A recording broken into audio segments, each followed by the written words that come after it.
सभी का प्रयोग पाठशाला में बहुत बहुत स्वागत है। मेरा नाम प्रकाश यादव है और आप है योगेश पटेल जी। नमस्कार दोस्तों। योगेश सर, आज ऐसा क्या हम लोग टॉपिक पे बात करने वाले हैं, थोड़ा सा आप एक बार बता दें ताकि हम उस पर डिस्कस कर सकें। आज सर अपन एसआईपी पे बात करेंगे। एसआईपी को जिसको लोगों ने बहुत एक ऐसा कॉमन वर्ड है जो हमारा यंगस्टर हो या फिर बच्चे हो या बुजुर्ग हो सब जानते हैं, पर एक्चुअली एसआईपी का वो मतलब जो मीनिंग वो निकालते हैं उसका वो मीनिंग होता नहीं है। एसआईपी एक लॉन्ग टर्म में बहुत अच्छा क्या बोला जाए कॉर्पस खड़ा करने का जरिया होता है। नहीं, एक्चुअली है, बहुत अच्छा चीज़ है ये एसआईपी, मतलब सिस्टमैटिक इन्वेस्टमेंट प्लान। आप किसी बड़े से बड़ी चीज़ों में ना, आप छोटे छोटे इन्वेस्टमेंट करके, आप पार्ट पार्ट पे इन्वेस्टमेंट करके बड़े से बड़े चीज़ों का आप हिस्सा बन सकते हैं, बड़े प्रोजेक्ट का आप हिस्सा बन सकते हैं। तो एसआईपी बेसिकली किस तरह का चीज़ें एसआईपी पे बात करना चाहते हैं? क्योंकि एसआईपी, जहाँ तक मैं जानता हूँ, म्यूचुअल फंड में एसआईपी होती है। एसआईपी सर देखिए सिस्टमैटिक इन्वेस्टमेंट प्लान इसका जो मीनिंग है हाँ, इसका मीनिंग से ही आप समझिए कि इन्वेस्टमेंट प्लान है ये।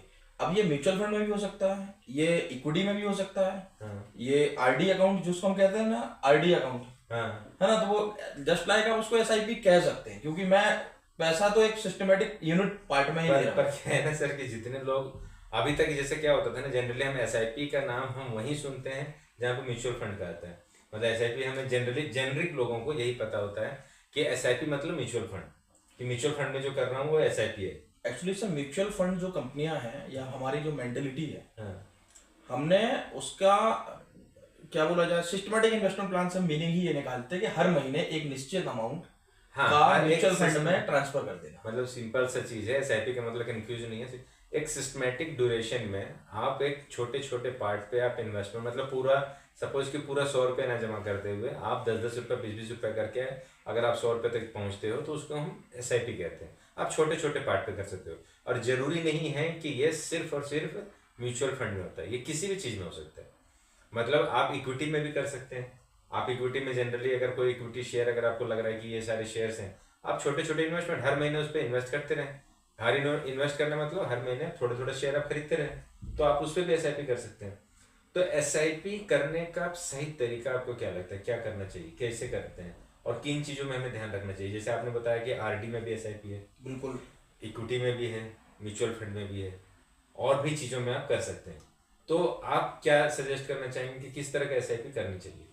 सर एसआईपी जब हम करते हैं तो हमको कुछ बेसिक चीज़ों का ध्यान रखना चाहिए। हाँ, पहला तो कि हमारे पास एक माइंडसेट है कि एसआईपी का मतलब म्यूचुअल फंड में एसआईपी, म्यूचुअल फंड में एसआईपी नहीं, चलो ठीक है, ये तो एक पार्ट है, पार्ट है। ये एक पार्ट है, पर एसआईपी का मतलब सिंपल, अभी जैसे हमने बोल दिया ना कि वो सभी चीजों में, चाहे जिस भी चीज की बात करें, अगर हम सिस्टमैटिक छोटे छोटे अमाउंट पे इन्वेस्टमेंट कर रहे हैं तो उसे हम एसआईपी कहेंगे। तो ये तो ठीक। पहला एसआईपी हमको हमारी इनकम जो है मंथली इनकम जितना हम अर्न कर रहे हैं, हमको एसआईपी अमाउंट उतना ही लेना चाहिए जिसको हम रेगुलरिटी मेंटेन कर सकें। मीन्स आज मेरी इनकम सपोज 50,000 रुपीज है, ठीक है, इस मंथ मेरे खर्चे नहीं हुए, मैंने 10,000 की एसआईपी चालू कर दी, पर आप समझिए एसआईपी का जो रिटर्न होता है वो लॉन्ग टर्म पे देता है सर रिटर्न। ऑब्वियसली। अगर मैं शॉर्ट ड्यूरेशन पे जाऊंगा तो 4 महीने 5 महीने या 1 साल में, तो मुझे रिटर्न मेरी एक्सपेक्टेशन के अकॉर्डिंग नहीं मिलेगा, मुझे रिटर्न तो मिलेगा, हाँ, फिर मैं कंफ्यूज हो जाऊंगा, या फिर मेरी एक्सपेक्टेशन हाई थी और मुझे वो मिला नहीं तो मैं उस पार्ट से भाग जाऊंगा। कछुए खरगोश जैसा हाल है सर। हाँ, मतलब लॉन्ग टर्म में ही एसआईपी हमको, कहीं भी इन्वेस्टमेंट हो लॉन्ग टर्म में, क्योंकि एसआईपी में इनडायरेक्टली अगर हम देखें तो मेजर पार्ट स्टॉक मार्केट में ही जाता है, म्यूचुअल फंड भी स्टॉक मार्केट पे ही। सर एक्चुअली आपने बोला, ये बहुत सही बात बोला। मतलब कुछ लोगों को कंफ्यूजन है, जैसे मैंने कुछ लोगों से बात किया, इनका कहना था कि मैंने बोला कि आप इन्वेस्टमेंट कर रहे हो तो शेयर मार्केट में क्यों नहीं करते हो? तो बोलते सर शेयर मार्केट में मेरे को नहीं समझ में आता, मैं तो म्यूचुअल फंड में करता हूँ। अब उनको कौन बताया कि म्यूचुअल फंड की जो कंपनी में आप जहाँ लगा रहे हो वो भी तो शेयर मार्केट में ही लगा रहे हैं, पर क्या है ना कि उनका एक तरीका है, एक फॉर्मेट है, एक सिस्टमैटिक डाइवर्सिफिकेशन मेथड के अकॉर्डिंग काम कर रहे हो लोग। इसीलिए आपको लगता है कि आपका पैसा सेफ है। वो सेफ तो है, ऑब्वियसली है, वो चीजें अगर आप सही तरीके से कर रहे हो तो, पर किसी में भी किया जा सकता है, ऐसा जरूरी नहीं कि उसी में। सर वो क्या हो जाता है कि सपोज मेरे फैमिली में या मेरे रिलेटिव में एक डॉक्टर है, ठीक है, मैं पेशेंट हूँ, मेरे को जब बीमार होऊंगा सर तो सबसे पहले मैं डॉक्टर के यहाँ नहीं जाऊंगा। हाँ, मैं अपने रिश्तेदार को जो डॉक्टर है, हो सकता है वो उस चीज का स्पेशलिस्ट ना हो नहीं जो होगा। मुझे बीमारी है, हाँ, पर मैं उसी से सलाह लूंगा कि भाई तू बता कहाँ जाना है, हाँ, फिर वो सर्च करके वो फिर सर्च बता करके रहे। बताएगा। तो म्यूचुअल फंड कंपनियों के हाल वही है सर। हाँ। हमको ये मालूम नहीं रहता या हमारे पास टाइम नहीं है, टाइम नहीं है सर, नॉलेज नहीं है, टाइम नहीं है, नॉलेज नहीं है सर। हमने कुछ कंपनियां जिनका मार्केट में न्यूज आती रहती है, मतलब आप लोग तो जिनकी न्यूज आती है, अडानी जी को जानते हैं, अजीम प्रेम जी को जानते हैं, बिरला जी को जानते हैं, अंबानी जी को जानते हैं, पर ठीक है डेल्टा का को कोई नहीं जानता। नहीं जानते। ये बहुत सारी कंपनियां ऐसी हैं जिनको हम नहीं जानते। और तो पर वो म्यूचुअल फंड में जो एक्सपर्ट बैठे हुए हैं उनको ये मालूम है कि पैसा कहाँ इन्वेस्ट करना, वो पर्टिकुलर डेडिकेटेड होकर हमारे पैसे को मॉनिटर कर रहे हैं, शिफ्ट कर रहे हैं। और दूसरा ये है कि वो मार्केट के गिरे हुए मार्केट में भी हमको रिटर्न निकाल के दे रहे हैं, यूनिट बिल्कुल दे रहे हैं। म्यूचुअल फंड के हम टॉपिक बात करेंगे उसमें बताएंगे, उसका सिस्टम बहुत सिस्टमैटिक है और बहुत अच्छा है। उसका एक फॉर्मेट है, उनके तरीके से वो लोग काम करते हैं, वो कोई भी कर सकता है। अगर आप भी अगर करना चाहो तो अपने हिसाब को अपना खुद का एक म्यूचुअल फंड टाइप का आप काम कर सकते हैं, कर वो चीजें ठीक है। अभी हम लोग बात कर रहे थे कि एसआईपी करने के लिए जैसे आपने एक पॉइंट बोला कि आपका जितना भी इनकम है वो इनकम को ध्यान रखते हुए आप एसआईपी करिए जिसको हम मेंटेन कर सके। ठीक है। अब यहाँ पर जब हम जॉब प्रोफाइल में है या फिर हम बिजनेस प्रोफाइल में है या प्रोफेशनल जैसा भी है, टाइम के साथ हमारी इनकम भी इंक्रीज होगी, क्योंकि इन्फ्लेशन इंक्रीज होगा, मैं इनकम इंक्रीज। तो ईयर ऑन ईयर एसआईपी पे टॉप अप करें। टॉप अप मींस एक पर्टिकुलर परसेंटेज पे या पर्टिकुलर अमाउंट को आप इंक्रीज करें। मींस आज मैं 500 रुपए की एसआईपी कर रहा हूँ, 1 ईयर लेटर मैं उसको 550 कर दिया। ठीक है। इवन मेरी सैलरी हो सकता है इंक्रीज होगी, मैं गवर्नमेंट एम्प्लॉय, इन्फ्लेशन को मैच करना चाहते हैं। हाँ, इन्फ्लेशन को मैच करना चाहते हैं। मतलब अब टाइम के साथ से कैपेसिटी भी इंक्रीज होगी। बिल्कुल। मींस मेरे पास 20,000 मेरी सैलरी थी या 30,000 मेरी सैलरी थी, मैं उस पर 2,000 रुपए की एसआईपी कर रहा था, आज मेरी सैलरी 40,000 होगी। ठीक है। तो मैं 4,000 तो नहीं कह रहा हूँ, पर हाँ 2,000 के 2,500 तो हम कर सकते हैं। बिल्कुल कर सकते हैं। तो अब जैसे ही हम 2,500 करेंगे, अब मेरा रिटर्न भी इंक्रीज होगा, मेरे पास यूनिट भी ज्यादा आएंगे, मेरे पास शेयर्स भी ज्यादा आएंगे। तो जैसे जैसे आपकी इनकम ग्रोथ हो, उसके बाद इस एसआईपी को भी आप टॉपअप बनाते हैं। ये टॉपअप आप 6 महीने का भी लगा सकते हैं, 1 साल का भी लगा सकते हैं। बिल्कुल। और जितना लॉन्ग टर्म ड्यूरेशन हो सके। और दूसरा ये कि दोस्तों सबसे पहले आपको आपका होरिजन सेट करना होगा। होरिजन क्या सेट करना होगा कि सपोज मुझे सर 20 साल बाद मुझे 1 करोड़ रुपए चाहिए। ठीक है। अब मैंने कहा कि मुझे 1 करोड़ चाहिए, पर 1 करोड़ के अकॉर्डिंग मुझे एसआईपी चॉइस करनी होगी ना। बिल्कुल करनी पड़ेगी। मतलब 500 रुपए के इन्वेस्टमेंट में 1 करोड़ नहीं होगा, प्रैक्टिकली नहीं होगा। हाँ। ठीक है। और मैं 20,000 का इन्वेस्टमेंट करूंगा तो वो कई 100 करोड़ हो जाएगा। हाँ। तो अगर आपका टारगेट 1 करोड़ है कि भाई मुझे 20 साल के बाद मुझे 1 करोड़ रुपए चाहिए। हाँ। तो अगर on an average Nifty, normally जो म्यूचुअल फंड होते हैं वो निफ्टी के आसपास ही बीट करते हैं। हाँ। कुछ ऊपर जा रहे हैं, कुछ नीचे जा रहे हैं, पर निफ्टी को एवरेज मान के चले कि सपोज 12% का रिटर्न दिया है। ठीक है। तो 12% के हिसाब से मैंने निकाल लिया कि भाई 20 साल में 12% के हिसाब से अगर हो रहा है और मैं पर ईयर 5% से अपना एसआईपी इंक्रीज कर रहा हूँ, तो मुझे कितना इन्वेस्टमेंट आज की डेट में करना पड़ चाहिए। तो उसके अकॉर्डिंग ही मैं इन्वेस्टमेंट करता हूँ। बिल्कुल। दूसरा ये है कि आप इन्वेस्टमेंट करते हैं तो उसको मेंटेन करके रखें। जैसे अभी सिनेरियो क्या हो रहा है, पिछले 3 महीने से बाजार बंद हो रहा है, डाउन जा रहा है, गिर रहा है। हाँ। न्यूज में आ रहा है 91 लाख की एसआईपी पॉज कर दी गई। तो अभी आप समझिए आपका ओरिजिन क्या रहा। हाँ। आपका टारगेट तो 20 साल का है, 15 साल का है। अरे एक्चुअली मैं बताऊं ना सर, अभी ये चीजें नहीं कर रहे हैं लोग, पर ये करना चाहिए। मार्केट डाउन होना उस टाइम ज्यादा इन्वेस्टमेंट करना चाहिए। अगर वो गिर रहा है ना, समझना एसआईपी आपसे अच्छा बहुत सारे, जब आप सर म्यूचुअल फंड में, आप म्यूचुअल फंड में जानते हो, अगर म्यूचुअल फंड में कोई स्कीम, बहुत सारे स्कीम ऐसे जो अगर आप बाय करने जाओगे ना, उसमें 2 चीजें ऑप्शन देता है, एक लमसम देता है और एक एसआईपी देता है। बहुत सारे ऐसे स्कीम दिखाऊंगा जिसमें एसआईपी के अलावा लमसम है ही नहीं, लमसम नहीं लेते हैं, वो एसआईपी ही लेते हैं। बिल्कुल। वो क्यों लेते हैं, वो क्यों इसलिए करते हैं, उसका रीजन बताता हूँ। कि अगर आप लमसम कर रहे हैं तो आज का जो मार्केट रेट है उसके अकॉर्डिंग आपने इन्वेस्टमेंट कर दिया, 1 लाख करना है, 1 लाख रुपए आपने इन्वेस्ट कर दिया। अब 1 साल बाद मार्केट हमेशा यहाँ से ऊपर ही तो नहीं जाएगा, ऐसा तो नहीं होगा कि कंटिन्यूअसली ऊपर ही जाएगा या कंटिन्यूअसली नीचे जाएगा, ये भी नहीं है, ऊपर नीचे होगा। अगर आपने एक वन टाइम अगर आप इन्वेस्टमेंट कर देते हैं तो क्या होगा कि आज के डेट के अकॉर्डिंग, आज का डेट में जो इन्वेस्टमेंट है उसके अकॉर्डिंग प्रॉफिट और लॉस कैलकुलेट होगा।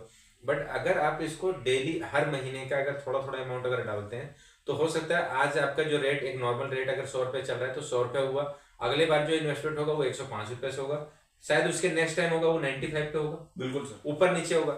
इसके एवरेज होते होते ना 1 साल बाद आप अच्छा अमाउंट पे घुस जाओगे। तो अभी का जो सिनेरियो में जो मार्केट डाउन हो रहा है, जो एसआईपी नहीं कर रहे हैं या पॉज कर रहे हैं या फिर जो करने चाह रहे थे वो लोग पोस्टपोन कर दिए, मुझे ऐसा लगता है कि उनको यहाँ से पहली बात को एक चीज तो बहुत क्लियर है कि लोग कहते हैं ना कि सर हमें स्टार्ट कब करना चाहिए, किस एज में करना चाहिए या फिर किस टाइम पे करना चाहिए, मार्केट को क्या देखना चाहिए। पहली बात, आप एसआईपी में या म्यूचुअल फंड में या ऐसी चीजों में अगर आ रहे हो ना तो मार्केट रिसर्च करना पहली बात तो बंद कर दो। बिल्कुल। कोई मतलब का नहीं है। आपको कोई कितना भी ज्ञान दे दे कि सर ये अभी अभी मार्केट अच्छा नहीं है, अभी मार्केट ये, सर ये उनके लिए जो वन टाइम करते हैं, डेली बेसिस पे करते हैं, शॉर्ट टर्म बेसिस पे जो करते रहते हैं ना, ये उनके लिए देखने का है, आपको नहीं देखना। आपको आपका टाइम देखो ना। आप टाइम ही 20 साल के लिए देख रहे हो। 20 साल के लिए जो इंसान देख रहा है, जो मैराथन दौड़ता है, वो कभी ये सोचता है क्या कि मुझे स्पीड इतना रखना पड़ेगा? उसको पता है रिदम बनाने से चलो और अभी से दौड़ते चलो। उसको एक ही चीज ध्यान रखना है कि मेरा रास्ता तो बहुत लंबा है, कोई कितना आगे निकल जा रहा है ना, उसकी टेंशन नहीं लेना है, मुझे रिदम बना के चलना है। क्योंकि होगा, आप रेस स्टार्ट करेंगे एकदम से कोई बहुत तेजी से निकलेगा, वो तेज निकले तो क्या गारंटी है कि वो तेजी से भागता रहेगा? वो बहुत लंबा है, वो 100 मीटर का नहीं है रेस। तो रेस ऐसा है, तो आप कभी भी पहली बार स्टार्ट कर दें, इसके लिए तो आपको कोई कैलकुलेशन नहीं करना है। और आपको सिस्टमेटिक अगर आप करते जाते हो तो आपको मार्केट के अकॉर्डिंग, आपको जो इन्फ्लेशन है उसके अकॉर्डिंग आप टाइम टू टाइम का जो रेट है उसके उसमें आप एंटर कर पाते हैं। और उसमें एंट्री अगर आपकी होती है तो आगे जाके फिर आपका वो पोर्टफोलियो हमेशा ग्रीन में ही दिखेगा। अभी जो हो सकता है कुछ रेड में हो, कभी ग्रीन में हो, अब फ्लक्चुएशन होगा, एक टाइम के बाद आपका ग्रीन हो जाएगा क्योंकि आपका एवरेजिंग चलता जा रहा है। तो एक तो आपको सर कि अपने इन्वेस्टमेंट को ध्यान, अपने इनकम को ध्यान में रखते हुए आपको इन्वेस्टमेंट करना है। इनकम को ध्यान तो जरूरी है, क्योंकि रीजन ये है क्योंकि इनकम में कई बार ऐसा होता है, जैसे आपने बताया ना कि इस मंथ पैसे नहीं, मतलब पैसे बच गए या फिर कहीं से पैसे आ गए और आपने उसको एसआईपी, किसी ने सुना था, आपने वीडियो देख के या किसी से सुन के आपने इन्फ्लुएंस हो गए कि नहीं यार मुझे ये करनी चाहिए, यार आपने स्टार्ट कर दिया। तो उससे बेटर है कि आप एक डेली बेसिस पे जो हर मंथ का है ना उसके एवरेज निकालें और उसके हिसाब से आप इन्वेस्टमेंट करते जाएं। हाँ, एक और चीज कर सकते हैं सर, जिसमें अगर आप एसआईपी कर रहे हैं कोई भी चीजें, अगर आपको लग रहा है कि कुछ फंड आया है जो अभी एडिशनल लमसम कर दीजिए आप उसी में आप लमसम कर दीजिए, एवरेजिंग कम हो जाएगी, लमसम कर सकते हैं, लमसम कर दीजिए। उसमें आप, आपके पास हमेशा ऑप्शन रहता है। मतलब लोगों को कुछ तो ऐसा भी है सर, उनको जिनके डाउट है कि सर मैंने तो इसका एसआईपी चालू कर दिया, अब इसका एसआईपी बढ़ाऊं कैसे, या तो फिर मुझे अगर और अभी डालना है तो कैसे डालूं, ये तो अभी चल रहा है ऑलरेडी। आप कभी भी डाल सकते हैं, पैसे डालने और निकालने का नहीं। अच्छा, कुछ लोगों को सर ये भी कंफ्यूजन है कि मैं म्यूचुअल फंड में इसलिए नहीं करता हूँ ना, क्योंकि क्या है ना कि अगर शेयर में करता हूँ तो मैं कभी भी बेच सकता हूँ, म्यूचुअल फंड में बेच नहीं पाऊंगा ना, इसीलिए। म्यूचुअल फंड सर दो कैटेगरी के हैं। हाँ। मतलब कुछ म्यूचुअल फंड आप मानिए लॉक इन पीरियड के साथ आते हैं। हाँ, एक ओपन एंडेड है, क्लोज एंडेड है, ठीक है। टैक्स सर्वर म्यूचुअल फंड भी हैं जो 5 साल के लॉक इन पे भी आते हैं। हाँ, वो आपको टैक्स फ्री रहते हैं, लिखा हुआ रहेगा, वो लिखा हुआ रहता है, वो टैक्स फ्री रहते हैं। 5 साल का इन्वेस्टमेंट आपने दिया हुआ तो आपका पैसा टैक्स फ्री रहेगा जो इनकम पे। लॉक इन टाइम का पीरियड आता है तो नॉर्मली लॉक इन वाले 3 साल का ड्यूरेशन लेते हैं। 3 साल का जनरली रहता है कि आपको, मुझे लगता है ना सर ज्यादातर आपको ओपन एंडेड वाले हैं, ओपन एंडेड में लीजिए आप। क्लोज एंडेड मतलब जिसमें आपको एक ड्यूरेशन तक होल्ड करके रखना पड़ेगा, जैसे एफडी वगैरह करवाते हैं उस टाइप का। लेकिन सर उनका रिटर्न जो क्लोज एंडेड है और या टैक्स सर्वर जो प्लान है, उनके रिटर्न बेटर है। बेटर इसलिए है क्योंकि ड्यूरेशन मिल रहा है। देखो सर, दोनों का कैलकुलेशन वेटिंग पे, हाँ, वेटिंग पीरियड जो आप है ना उसी पे सब कुछ खेले। आप मार्केट में जितना टाइम अगर आप मार्केट में अपना पैसा वेट करके रखेंगे, वो आपको प्रोबेबिलिटी उतना ज्यादा देने की प्रोबेबिलिटी देगी। क्योंकि आप वैल्यू देखो ना सर, पहले आज से 5 साल पहले का जो वैल्यू था करेंसी का और 5 साल बाद का जो वैल्यू है, वो देखो कितना डिफरेंट हुआ है। अगर वो 5 साल पहले अगर आपने सपोज कि 1000 रुपये आपके जेब में रखा हुआ था, तो आज भी वो 1000 ही निकलेगा। पर वही 1000 अगर मार्केट में होता तो आज कितना निकलता? तो मार्केट में जितना ज्यादा ड्यूरेशन तक अगर आप टिके रहेंगे, इसीलिए तो हम बात कर रहे हैं कि अभी अगर आप एज है ना, सही एज अगर आपका है या अपने बच्चे के नाम से कर रहे हो या किसी नाम से, तो ड्यूरेशन लंबा लीजिए। आप कम से कम अगर मार्केट में है तो मिनिमम से मिनिमम 5 साल तो वेट करना ही चाहिए, नहीं तो 15 साल 20 साल का ऐसे आप देखिए, तो आपको एक अच्छा खासा इन्वेस्टमेंट निकल जाएगा। दूसरा प्रॉब्लम ये होती है सर कि लोग आज भी एफडी जो डिपॉजिट्स हैं, कहते हैं बैंक से कौन म्यूचुअल फंड खोले, कौन डीमेट अकाउंट खोले या कौन पोर्टफोलियो बनाए, उन्हें बिल्कुल सिस्टमेटिक आइडिया स्वेपिंग अकाउंट खोल के रखे, खोला हुआ होता है कि अकाउंट अमाउंट एफडी में ट्रांसफर हो जाता है। बहुत मैक्सिमम आज की डेट में रिटर्न मिल रहा है एफडी में 7 पॉइंट समथिंग। अब समझिए कि सपोज मैंने एफडी की 10 साल, ठीक 10 साल मैंने रेगुलर एफडी में इन्वेस्टमेंट किया, 10 साल के बाद मेरे को अच्छा खासा मिल गया, मेरे का एवरेज बैठी मेरा 7% का रिटर्न, ठीक है। पर इस 10 साल का इन्फ्लेशन जो रेट था उसका एवरेज बैठा 5.5% का।